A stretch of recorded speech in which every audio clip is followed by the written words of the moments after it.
Good afternoon, everyone. Thank you so much for joining us. We'll get started here in a second. Just putting a few more people in the room.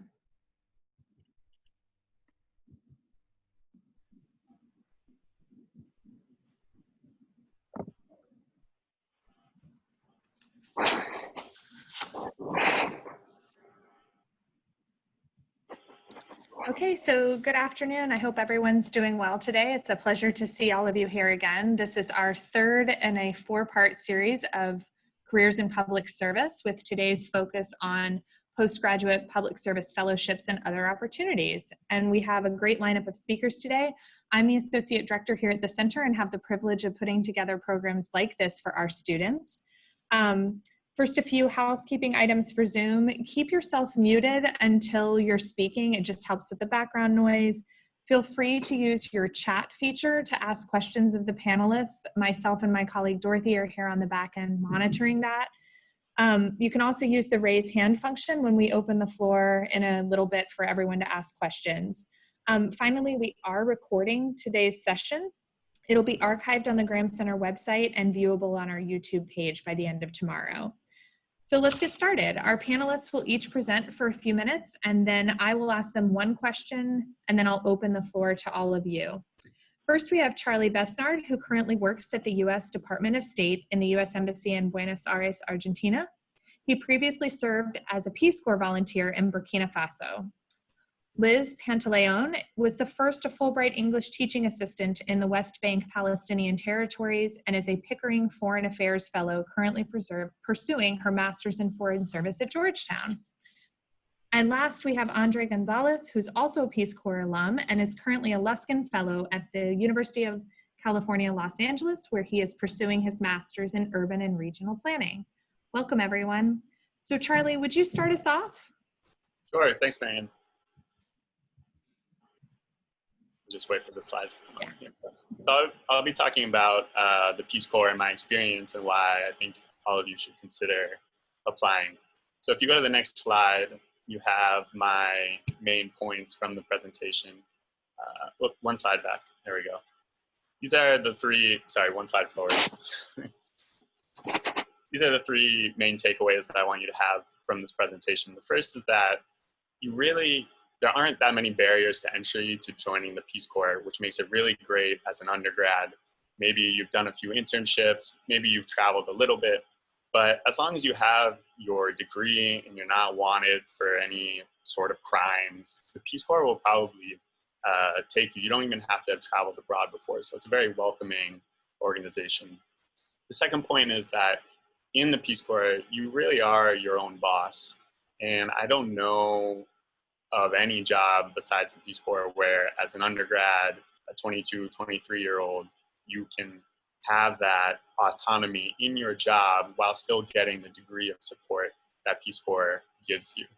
And the third point is that it's a huge resume boost. It really makes you stand out for jobs, private sector, public sector, whatever it is, it really will help you in your post-Peace Corps career.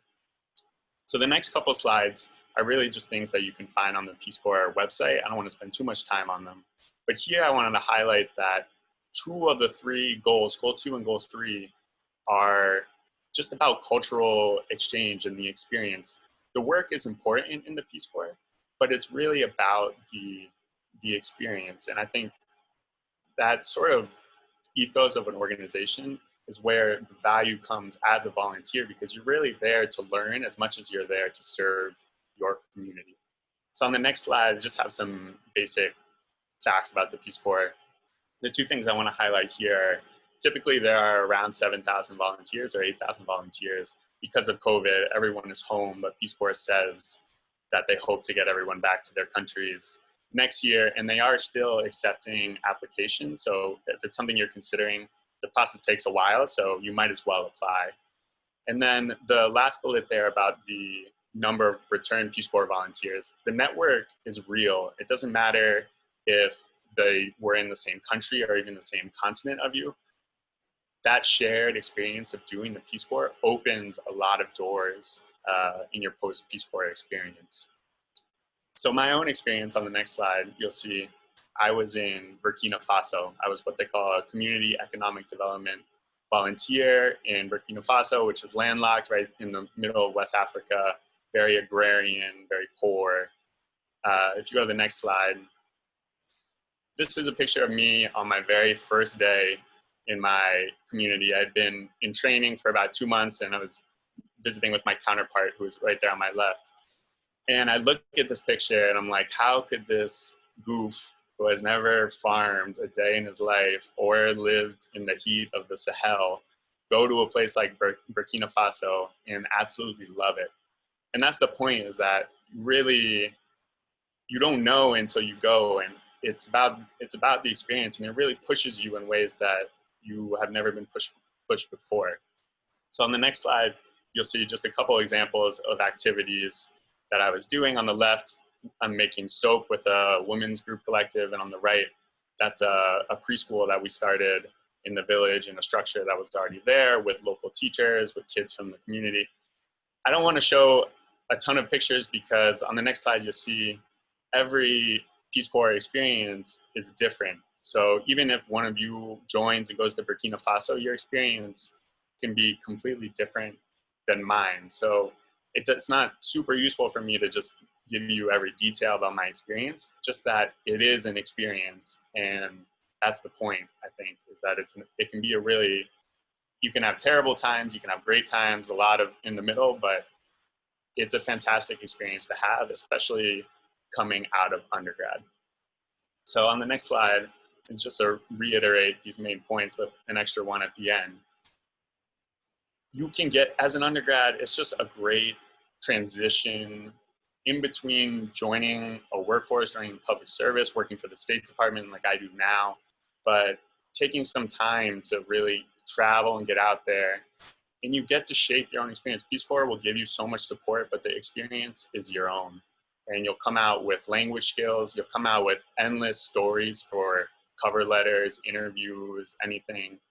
Like it will look great for applying to jobs. And then the last point is you just meet some incredible people, and it's such an intense experience that you form some really close bonds with the people that you do it with.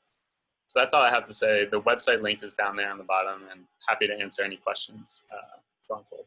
Thanks. Thanks, Charlie. And just so everyone on the call knows, any of the links or presentations or materials our panelists share, we will be sending out an email afterward with those items. So Liz, do you want to go ahead? Hi, sure. All right. Hi, everyone. So I'm Elizabeth, and I'm really excited to be here with you all today. First, I'm going to start off with a little bit of backgrounder because I am also a fellow Gator. As you can see, I graduated in 2017. I was an international studies major, also public relations. Throughout my undergrad experience, I tried my absolute best to take advantage of as many international experiences as I can on the UF campus. So I did that through studying abroad in Jordan as a Gilman Scholar, by getting involved with different cultural organizations on campus. I worked at the English Language Institute. After my time at UF, my public service post-grad opportunity was the Fulbright program, which I'll tell you a little bit more about in a bit. As Marianne had mentioned, my Fulbright grant was to the West Bank, or Palestinian territories. I also recently had participated in another fellowship, short-term one called the Salaam Fellowship in Morocco for conflict resolution negotiation, which again, I'll be happy to speak about. And currently I am a Thomas R. Pickering Foreign Affairs Fellow, which is a really fantastic fellowship opportunity for individuals who are really hoping to work in the foreign service and also to pursue their master's degree. And just for a fun fact, I'm a spicy Miami native, passionate about travel, dance, and culture. So Dorothy, if you could go ahead to the next slide. Oh, you could go back one, yeah. So I'll show you some fun pictures before I delve into what some of these different fellowship opportunities are all about. Here is kind of a collage of some of my past experiences. So my Fulbright grant was to the West Bank, where I was living in Ramallah and also working in Jerusalem. And I was teaching English. And throughout this year, it was from 2018 to 2019, I had many fantastic experiences. I taught student populations that range from being second and third graders all the way up to NGO professionals. And it was such a fantastic experience. I was working out of the America House, which is kind of like the equivalent to La Casita and IBC's house on University Avenue. So it's basically a space where the host community can go ahead and come and learn about American culture and learn about English language and tech skills and things like that. So I have some photos here from some of those experiences and classes. Also during my Fulbright year, I had the opportunity to go visit some friends that I had met at the UF campus, particularly an exchange student from Bosnia. I went and visited her. On the bottom right corner, you'll see there's a photo of me with my group, my fellowship cohort to Morocco, where we were exploring the city and kind of getting to put into practice some of the conflict resolution concepts that we were learning about and going and doing field visits. And I also had the chance to visit Egypt and some other really fantastic places in Turkey. Dorothy, can you go ahead to the next slide, please? All right, and then if you could press it again. And one more time. Okay, so I think when I was in the shoes of many of y'all as an undergrad, I was kind of trying to create my roadmap. I knew that I wanted to work in some sort of international affairs, some sort of public service oriented career, but I didn't exactly know what that meant because it's not a straight shot. There's lots of different opportunities for you to get involved with public service and international public service, as Andres, Charles, and I will be speaking about today.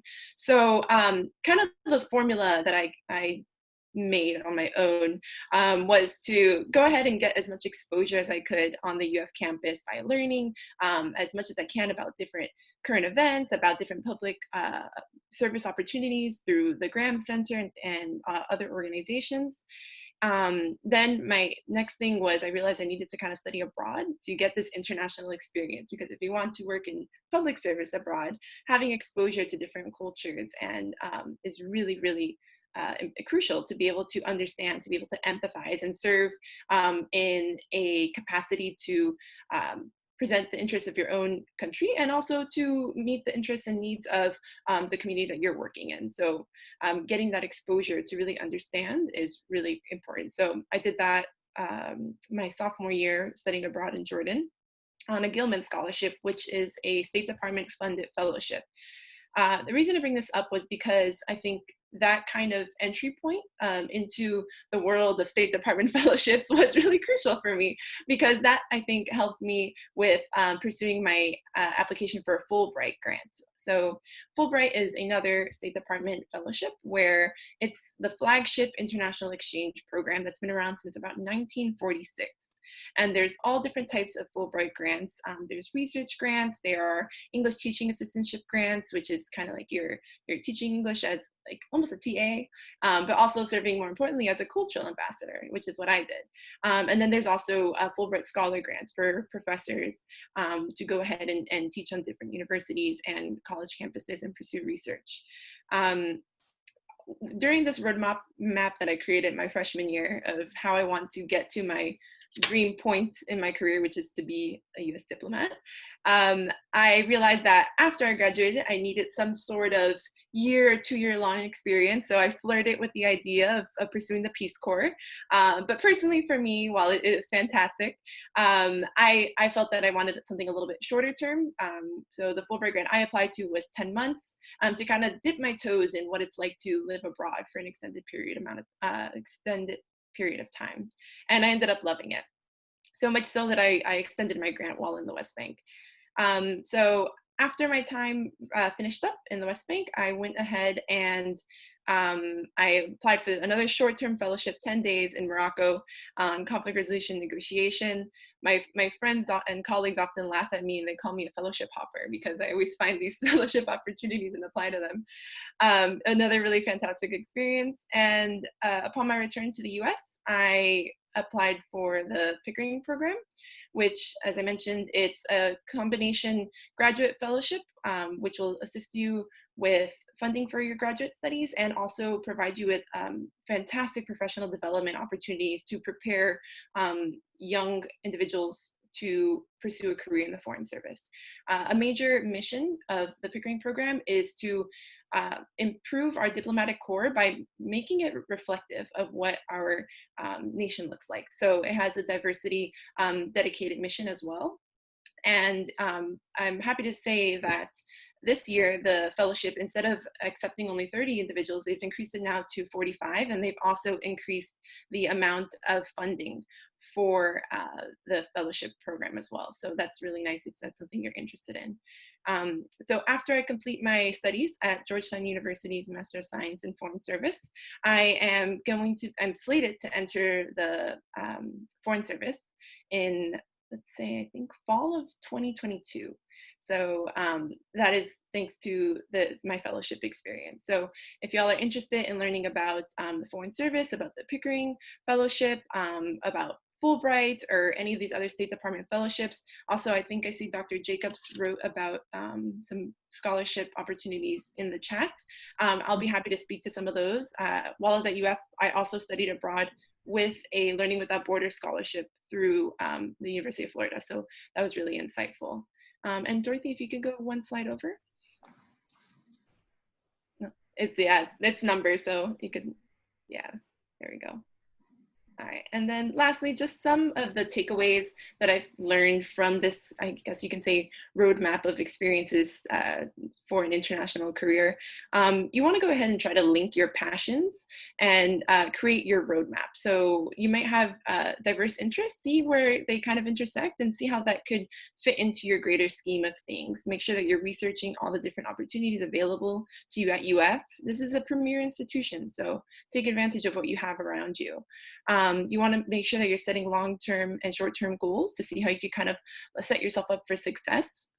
And you want to figure out what type of skills that you're going to need along the way. So particularly for Foreign Service, it's kind of hard to pinpoint exactly what skills that you need to be a Foreign Service officer, but there are certain dimensions, which they call the 13 dimensions, that make for a strong Foreign Service potential candidate. So, and I'm sure that's something that I and Charles could speak about as well if y'all are interested.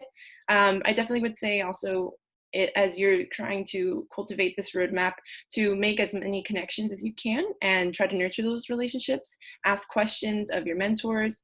Make sure that you apply. Don't be shy, or don't knock yourself out of the game before you even give it a shot. So even if it's a really competitive seeming national scholarship or fellowship or any opportunity like that, apply anyway. Find your network and your support group and build it.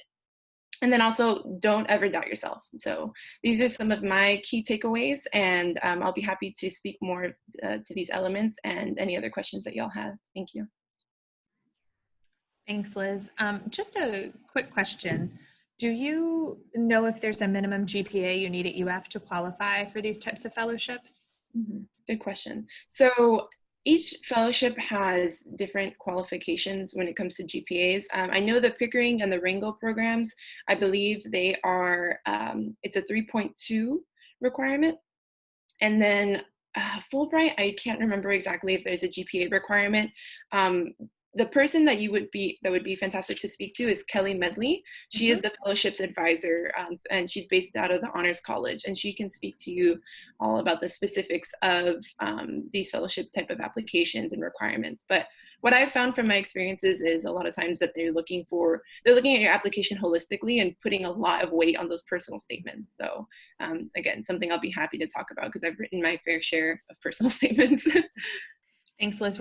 We've asked Kelly to join us today, just in case there's some specific questions that would be easier for her to join. So she'll be here in a little bit. And then she's also going to join us next week at the final part of our series, sort of about resources to launch your career here at UF. So if you all are interested in the nitty-gritty of these application processes, she'll be able to answer some of your questions next week as well. So Andres, over to you.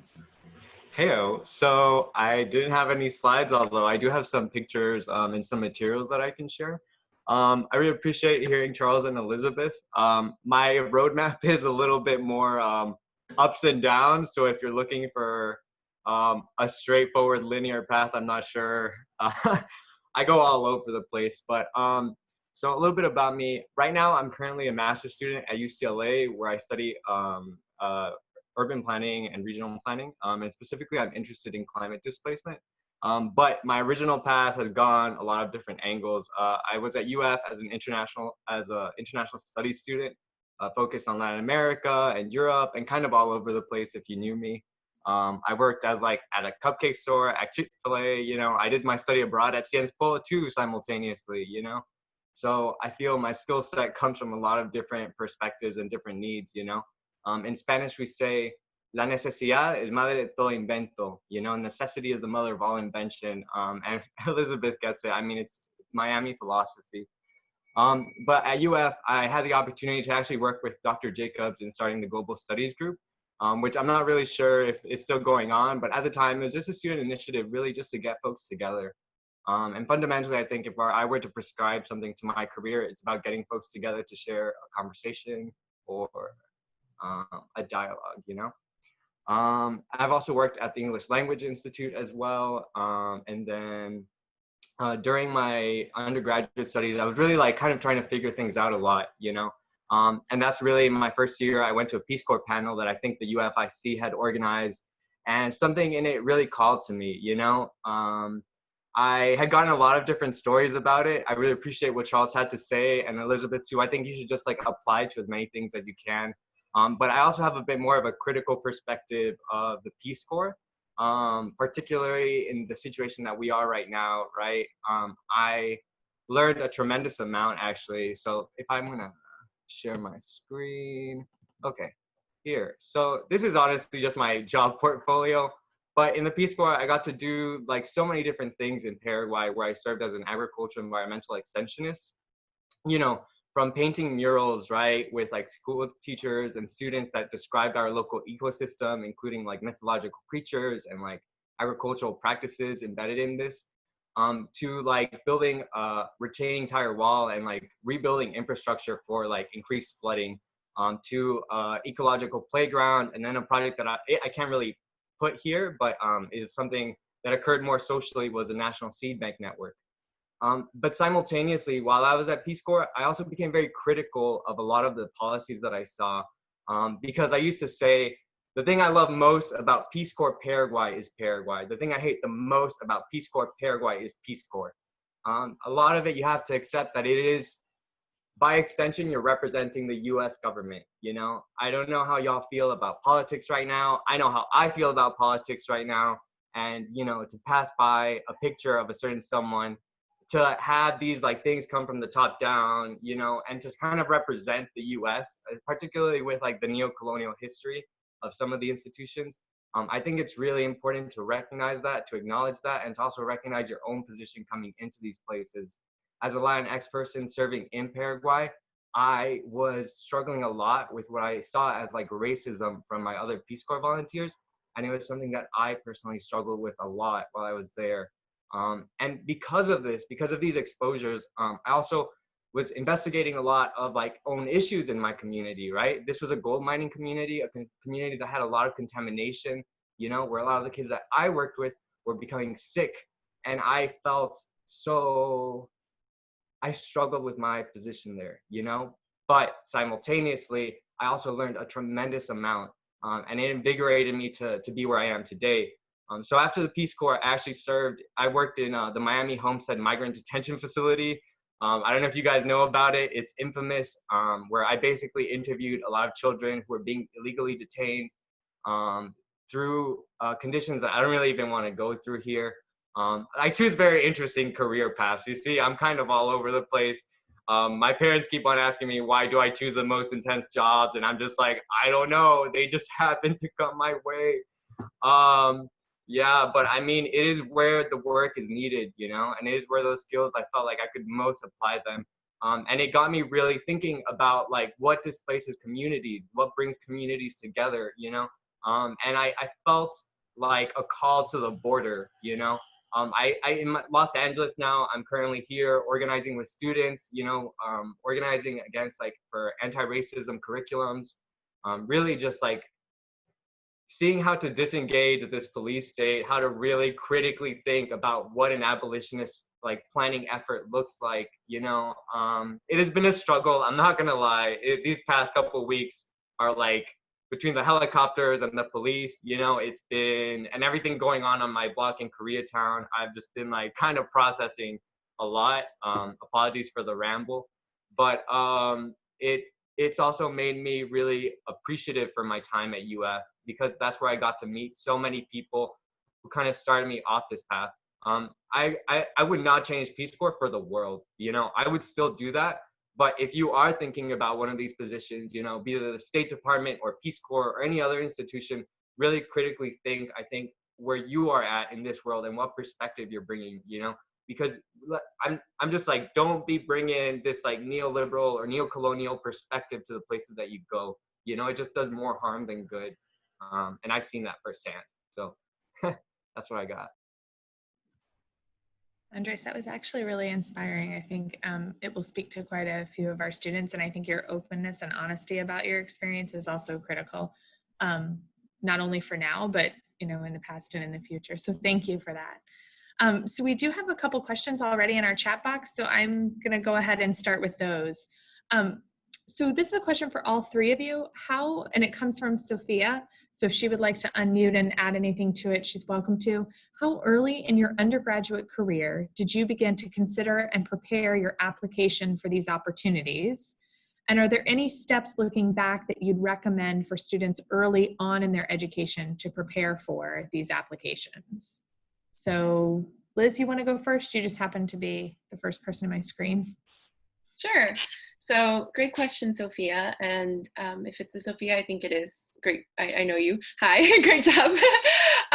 So I would say that it depends on which fellowship opportunity you're looking for. If you're looking at, like, for example, Peace Corps or Fulbright, those are things that usually you will apply to probably like maybe your spring semester of your senior year or fall of your senior year. Yeah, fall of your senior year. My timeline was a little bit crazy because I graduated in December. So so yeah, fall of your senior year is when you'll want to be looking at those opportunities. But I recommend, even if you're a first year student, if you're a sophomore, if you're a junior, to look at the website now. That way you can see what are these like critical skills and experiences that you're going to need to be a competitive applicant. So kind of tying it back, the day I created this entire roadmap of mine, I was studying in Library West and I came across the name of a female ambassador and I was like, what? This sounds really cool. She sounds really cool. How'd she get there? And then I just kind of like Googled her and like reverse engineered her career. And then that's how I came up with like my own little formula of needing to get international exposure, of needing to take critical language classes like Arabic, because I knew this is the region that I'm interested in. I knew that there's a need for Arabic speakers. To really get involved with things like the ELI, where I can meet international students firsthand and hear from their experiences. Through the ELI, I met individuals from all walks of life, from every country you can imagine. And, you know, instead of just reading about what the Arab Spring in Tunisia was like, I had a friend who was there and who lived it. They explained that to me. So that, I think, is the benefit of looking at these experiences early on, and then just kind of making notes of mental notes of what skill sets and experiences you'll need to kind of be a competitive applicant later on. And if you're already, you know, later in your academic career, I guess you can say, like you're junior or senior already, take a look at it now. You don't have to apply for Fulbright. You don't have to apply for Peace Corps right, you know, in that fall time of your senior year. You could apply to it after too, if you want to get in and work a little bit. So I ended up doing that. I had applied for the Rangel Fellowship before I graduated. I didn't get it, and then I stayed working in Gainesville at the ELI for the extra year, and I applied to several different fellowship opportunities and international opportunities, and then I got the Fulbright. I went abroad. I applied to the Pickering Program. I went and interviewed. I didn't get it. I was selected as an alternate, but I just, you know, I knew that this was something that was for me, and I knew it was the path that I needed to enter this career in the Foreign Service that I knew I wanted. Because you could also apply to the Foreign Service like through like the at-large process, which I think Charles had mentioned that he had done, so he could probably speak to that. but I knew specifically for my needs as somebody who's a first generation, Latina, like I've never been exposed really to the Washington, D.C. culture and things like that. I knew I wanted a support system, a built-in support system of my people that were there to help me understand and navigate this opportunity and help me thrive in this institution. So that's why I was so persistent about applying for this opportunity. But I think with that said, I looked at that website early on, like my freshman year, and that's how I started little by little kind of making mental notes of what those 13 dimensions are. How can I kind of cultivate those through my experiences in my coursework? Charlie or Andres, would you like to add anything to that, just from your perspective of Peace Corps? I would just add that with the Peace Corps, with foreign service to government stuff in general, it takes a while. Never expect it to go fast. So always better to apply early and you'll have time in the process to think about it more, but just like get the application started if it's something you're serious about. Okay, so our next question comes from Crystal. How was the conflict resolution experience for each of you, or I can't tell who this is for specifically, out in the field? So Charlie or Andres, do you want to take that one, maybe from the Peace Corps perspective? Yeah, I mean, I'm curious about Eliz's perspective in the West Bank personally, but I mean, I know in mines, I was kind of doing stuff that Peace Corps didn't want me to do, right? Which was investigating contamination and how big mining interests were basically just, messing with everyone's ecosystem. I kind of had to get out of that because it just got hella sketchy after a while. But a big part is just seeing where the allies were. And I mean, conflict isn't just for these big issues, right? It even just occurs around gender or religion, I came in with a lot of privilege as a cis-passing, light-skinned, Latinx male, in Paraguay, right? So it was kind of more palpable. And I learned Guarani there too. So, people really took me in a lot of ways. So I got to recognize that privilege as well. But I also was able to just really see people where they were, and kind of hold my judgments back, even in the most conservative of households, right? And that's kind of where you start power building and building out bridging those maps in your community, or really wherever you go, and just kind of see, don't give people your trust, but do give them your time, and I think that's a big thing that I learned. That's great. And then Liz, someone else was wondering, is there a civil service version of these sorts of fellowships like the Pickering and the Rangel fellowships? And just to let you know, Kelly Medley is on now if you want to refer any specifics of fellowship application questions to her. Yeah, so that's a really great question. To my knowledge, I don't believe there is an equivalent for Rangel or Pickering, but for civil service, there are certain internship opportunities like the Pathways program. Also, they have a virtual foreign service internship program, and I believe that if you could try to meet the deadline, I think the deadline's tomorrow for this cycle. But those are really great ways to kind of get that experience. I do also understand the reason why I knew I wanted to work for the State Department, but the reason, I'll be very candid with you, that I didn't pursue one of these internships was because they were unpaid. And financially, that was something I would not be able to sustain on my own. DC is a very expensive city. So that's why I personally was never able to pursue one of these programs, like the internship programs or things like that on the ground in DC. The Pathways program, it's you're basically working, and you have to be a student matriculated in a program, but I never applied for it because I never could figure out the logistics of how it would work as somebody who's going to university in Florida, but DC is not in Florida. So that's something that I think I'm not sure if Kelly would have any knowledge on how to pursue that, or Dr. Jacobs, or anybody else who's kind of familiar with the State Department and those types of internships would be able to address, or maybe even just reaching out to the Pathways internship people on the State Department website and asking them, how do people usually work this out? But yeah, so to my knowledge, I don't think there's a direct equivalent for civil service aside from those types of programs. Kelly, I saw you came up into the screen. Did you want to add anything or just let people know you're here as a resource? I wanted to quickly, because I have different things going on in my mind to help answer that question, but I wanted to know, was it specifically internship related, like temporary, or more long-term career? Are you talking to me or for the question? I have lost the question in the chat. Hi, good to see you. Sorry, Kelly. I think it might have Crystal, been asked before I came in, so it sorry did. about It that. got asked before you came in. Of course, I've lost it. I think it was if there's an equivalent for Pickering or Rangel. Yeah. Equivalent for the civil service. So in a civil service position. Yeah. It's a good question. So I will say that there are a lot of awards and fellowships that do sort of lend to working in the federal government. One that that isn't necessarily just foreign service related, but can also be actually a pathway to the foreign service if that's of interest too. It's a bit more broadly. The one that pops to mind the most, and that UF actually had really great successes with this last year, are the Bourne Awards. Now that is just to be totally transparent, that funds study abroad for languages kind of critical to U.S. public policy abroad. And so you learn these languages, right, that are considered critical. But sort of the catch of it is that you do work for at least 1 year in federal government following that, and you have non-competitive hiring status. And they really do want to fund people who are actually looking for long-term careers in the federal government, you know, regardless of what sort of political turnovers there may be in the various branches.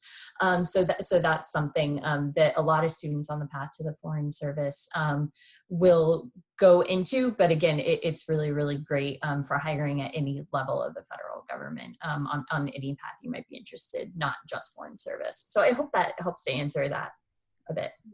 I did want to add one last point to that. I think since there is no direct, I guess, equivalent that we know of based off of this conversation, I would look for experiences that are kind of similar, but maybe on the local government level that could be transferable. So experiences through the Bob Graham Center, I know you all have like a fellowship program. So that might be very valuable in eventually if you want to work in civil service or in DC, or maybe, you know, trying to intern for your congressional representative or the senator or things like that. So those are other valuable experiences that could transfer over well. That's a really good point, Liz, because we do have 3 programs, one at the local, one at the state, and one at the national level that are public service type internships where you get experience in your government. And we'll be actually talking about those next week on August 6th at our program. The next question we have is for Andres. Andres, it seems like a big part of your undergraduate experience was trying to find yourself. How did you manage your differing interests while simultaneously remaining on a cohesive path? Still figuring that out. No, but I appreciate that. And yeah, I would say what really, I was blessed to always find myself in the company of allies.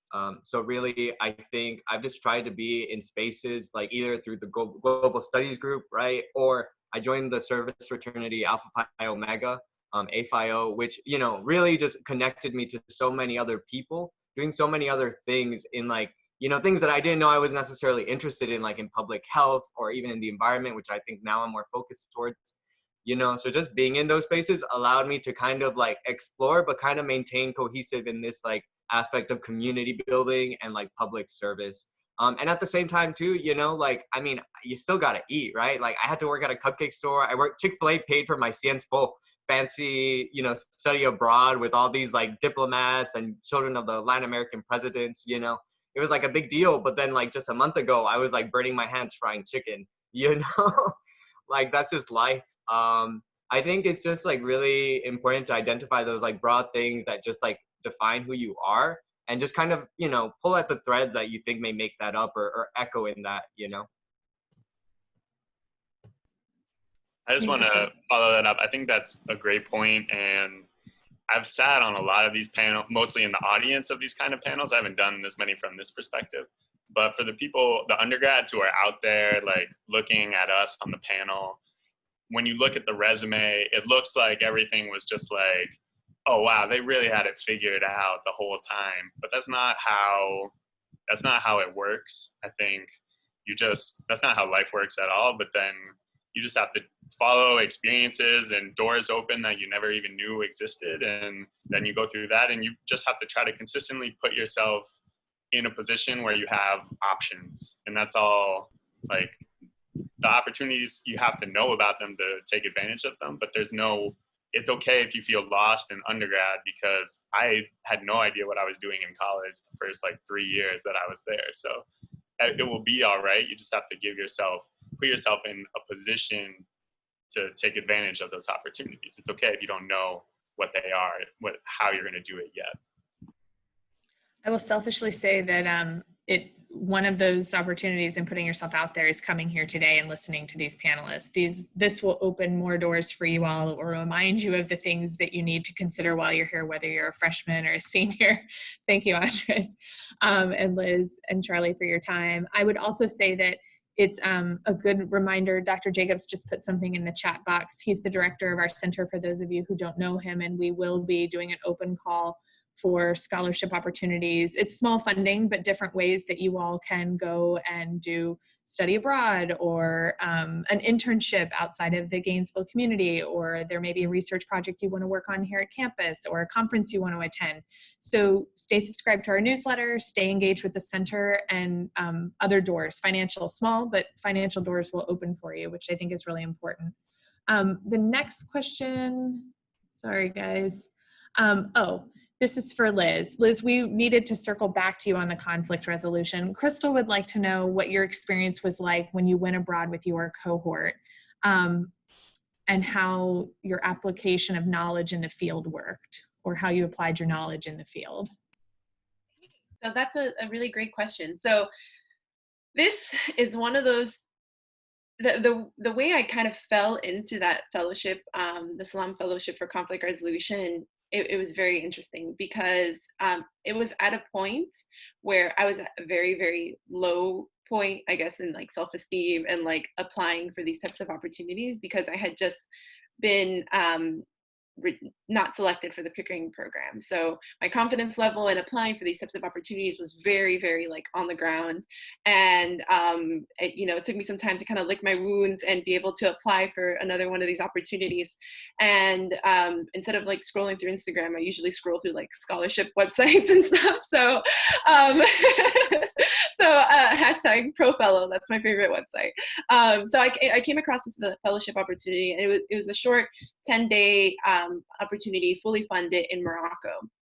And I had never had experience in the Maghreb, like in North Africa, nor do I have any concrete like academic coursework or anything like that in conflict resolution. My experience was coming from living in a conflict zone for the past year, and just kind of using the analytical frameworks, I guess you can say, I built from my international studies degree, and like learning about Arabic sociolinguistics and identities and things like that. And my dialogues with individuals from the ELI, that was the framework I was using to go into this conflict resolution negotiation program. And I wrote about that in my statement.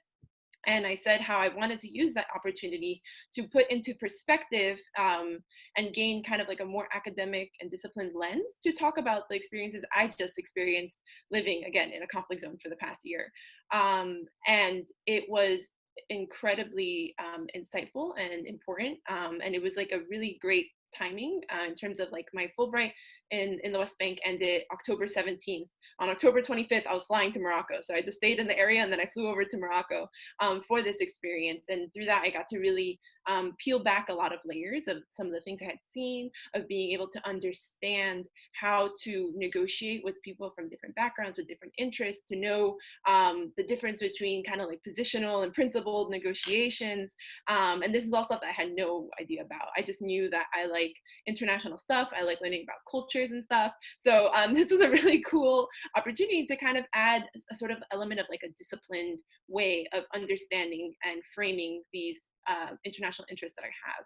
So the program, it was 10 days, and most of the days we were like in a like all expense paid hotel, where we had trainings with person who was a negotiator during the Dayton Accords, and through some like really important international affairs, another one who had worked as a mediator for like Israel-Palestine issues and stuff. So it was a really fantastic opportunity, and they were teaching us from their learned and lived experiences. And then after that, we went out into the field to kind of get an understanding of what are some different issues in Morocco, some that had to do with co-ops, with gender, with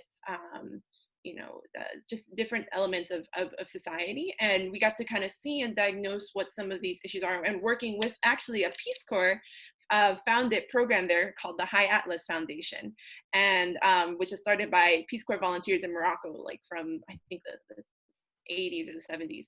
So through that collaboration, we were able to kind of go and visit these different communities. We had kind of like focus groups of members from these co-ops, from members from these rural communities in the High Atlas Mountains. We also had Moroccans with us because kind of to what Andres was talking about earlier, it's really important to not come in as like a Westerner and be like, we know how to fix your problems. Like, no, we don't. So we need the voices of these communities to help articulate what the scenario, what the context is, and to prescribe what are some solutions, and we're here to help.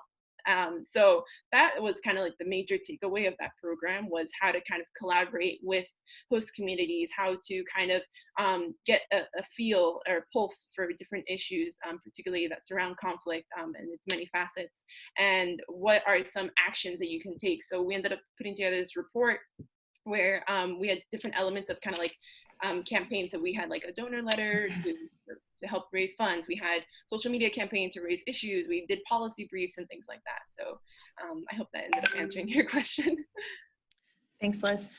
This next one is actually for you as well, I think, unless anyone else has taken this test. How many times did you have to take the FSOT before you passed? And what are some key pieces of advice that you would recommend to undergrads seeking to take that test?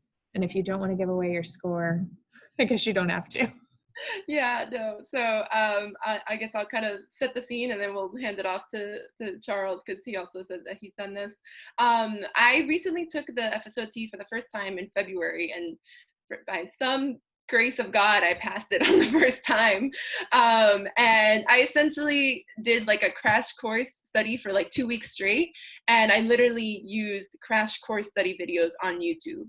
I don't know if y'all have heard about them. They're by John Green. They're fantastic. And they cover a bunch of different issues like history, economics, all this stuff. So the FSOT they're asking you a little bit about a lot of things. So and there's different sections. There's like the job knowledge section, which spans economics and history and all types of things that you need to know, even a little bit of math stuff sometimes.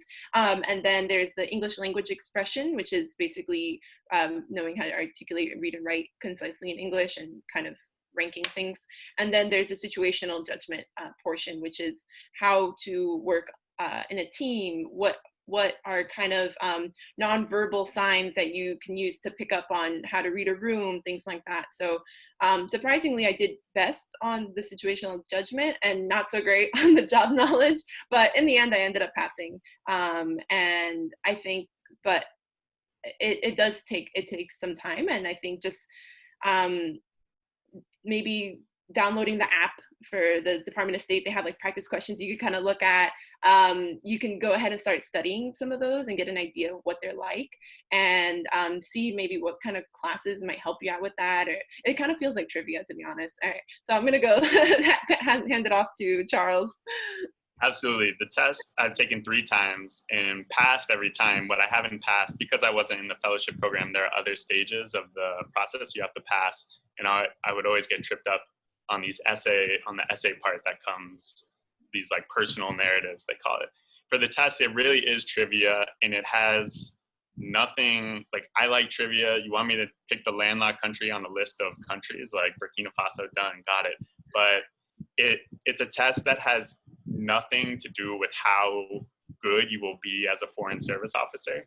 So if you don't pass, don't let that discourage you. That pretty much speaks to all evaluation in the foreign service. It has nothing to do with how you actually do your job, but I don't want to get into that. but yeah, I would just, there's so much practice material online, on Reddit, on Yahoo. I think it's the only thing people use Yahoo now is for preparing for like the Foreign Service oral exams and stuff. So like just find those open source resources and use those, and don't be discouraged, but take the test even if you're not sure you want to do it. There was like 15 months in between, or maybe 16 months in between when I took the test and when I got hired. And, a lot can happen in that time, whatever, but the test is free. So just take it. And even if you're not ready, you can take it as a practice test. So. That's really helpful. Andres, this question is for you. Additionally, I think this is combined with you finding your pathway. So additionally, how did you manage dealing with the more systemic issues within the Peace Corps while still staying true to yourself and your values? This is a very Paraguay specific, like each Peace Corps, like when people describe Peace Corps, it's like, you really got to understand they're just talking from that experience, right? Because like Burkina Faso, totally different, not just because of like the countries itself, but like also just like what that office might look like, or what the jobs, like technically I'm an agricultural environmental extensionist, but there's no accountability. They just like drop you off there and you're just kind of like, okay, I'm here now, which blows my mind every time. I honestly, I just tried to embed my work in the type of things that I believe in. There are some stuff like related to like systemic issues with gender, even within Peace Corps itself, which I mean, really, like that's why I find it necessary to point out my own privileges coming into Peace Corps Paraguay. But like against like LGBTQ folks, against people, female, it's just like, I tried to find those spaces where we could find allies amongst each other, and even within our own communities. It's something that I felt like in Peace Corps Paraguay, a lot of Peace Corps volunteers saw like us versus them, right? Or like seeing that a lot of Paraguayans were very conservative and just assuming that's just how it was. But there's even allies in the most conservative of townships, of villages, etc., who are like children, especially, and old women. They are like your best allies. They are my best homies, and they help me like elucidate and like explain this to other folks, like of some of the issues that I'm passionate about and that I care about, and then within Peace Corps itself, and that's always like where I think it should always come back to, is like more critical about Peace Corps as the organization itself. It's just like really embedding the projects. So for example, like the Seed Bank National Network was something that was like very much taking into account all the perspectives of like all the farmers that we were working with, all the people at like the agricultural agencies, and presenting it to Peace Corps as like, look, this is what all of these people have highlighted as like critical needs. This is a structure that we can work. This is like support that you can actually provide, rather than just like letting a whole bunch of people out into a country and not really providing that accountability. It's not so much as monitoring as like kind of building these like community relationships more solidly. I don't know if that answered your question. I'm like going through all my experiences. I'm like, don't know how to distill it into one sentence. I think that was at a minimum a great start. We had another question for our two Peace Corps panelists. So are there resources to safely report a problem or discrimination in Peace Corps regarding racism, sexism, and biases against LGBTQ plus people, etc.? I have never used them myself, but I know that they do exist. But to Andreas's point, Peace Corps is a flawed institution like every other institution in the US government, and they can always do better, especially in terms of sexual assault and harassment, which can be an issue for especially female volunteers. But those resources are there, and they will say nonstop that their biggest concern is the safety of the volunteers, and they really do take it seriously. So you are on your own in a sense that you'll be by yourself in a host community, but there are people whose job it is, who are from that country, who know the local context, whose job it is to make sure that if you need help, that you are there, that they're there for you. And that's not it's not always perfect. It can be really messy, but they try to do their best, given that the task is enormous. Like they're putting, depending on the country, hundreds of Americans in different communities all over this country and then trying to make sure that they're all okay, not just for work, but in their living situation. So you're going to have a whole range of experiences. I know I gave a very rosy picture, but it wasn't all like fun and games in Burkina Faso. There were a lot of hard times too, but they do their best and they can always do better. But those resources are there. No, Andres, you go. I'm a third point after. Oh no, I was just gonna say, the security officer in our office was incredible. I'm like, still, there were situations that were just messy. Like regardless of who you were, they were just gonna be messy situations. And at the same time, I still think there was a lot of situations where I felt Peace Corps could have done more, and you can report it. There are those avenues, at the same time, I think too, a big part of it was like people developing their own strategies for like I spoke earlier about finding allies in like women and children, and those would be the people who would protect like my home and my space, or would like guide me through like spaces that I didn't know how to navigate, and it goes back to that thing about like, give people your time, but make them work for your trust, basically. And to just briefly add off of that, while I was not in Peace Corps, I was in Fulbright, which with a lot of these kind of U.S. government linked programs, there's individuals out in the field, but there's always kind of like a home base where they get referred to for administrative things, logistical things, and stuff like that. So same thing was with Fulbright. And while I was abroad, I actually had a medical emergency. I had appendicitis and had to have a surgery over. And I started off in the West Bank, and then somehow I ended up in Jerusalem, had a surgery. So, but the point of that is, and also I'm a female abroad, so I've had to deal with my fair share of sexism and harassment in an environment abroad, which also just happens here in the US too. So I think it's important to be aware of your resources that you have available to you. And these programs, a lot of times they'll have like weeks-long presentations where they explain to you everything that you need to know about, like the health insurance that you need to know about, your main points of contact, and all that stuff. And I remember at Fulbright pre-departure orientation, I was like, like during the insurance part. And then when I was on the ground and I had a sharp, piercing pain, I was like, oh, I wish I would have listened. So it ended up being okay. But there are resources there available. And as my colleagues mentioned, a lot of times they could be better, but it's a work in progress, and it's also on you. When you go on these types of opportunities, you need to be a highly like flexible, highly independent person. Like that is kind of like the main attribute that you need to have if you're trying to be in Peace Corps, if you're trying to be in Fulbright, which are these like abroad experiences, because you're going to be thrown a lot of things, and you have to be uncomfortable and be comfortable with being uncomfortable. So thanks, Liz. One final question, and then I wanted to ask Dr. Jacobs to say a few words, and Dorothy, maybe you'll put up the slide for our next few sessions. So this comes from Jose. For Andres, why did you pick Paraguay as your Peace Corps destination? Are there places in Central and South America that you believe are safer to travel to? Yeah, I apologize that mine is as well. So I picked Paraguay. I'm from Miami. And I didn't know anything about Paraguay. It was one of the countries, I knew I wanted Latin American, kind of Spanish area. But it was kind of like outside of like my what I knew, and outside of that comfort zone too. I think I would still like, I was super open to a lot of things, but it just like resonated with me. And I also knew a lot of like Peace Corps volunteers that had come from Paraguay and were able to kind of like give me a lot of like perspective about what it is, what are the challenges and stuff like that. I mean, even if you join Peace Corps, they're going to give you a huge emotional curve of like every stage of your development. I don't know if you got that, Charles or Elizabeth, if you've seen that, but they predict everything you're going to feel. It's wild.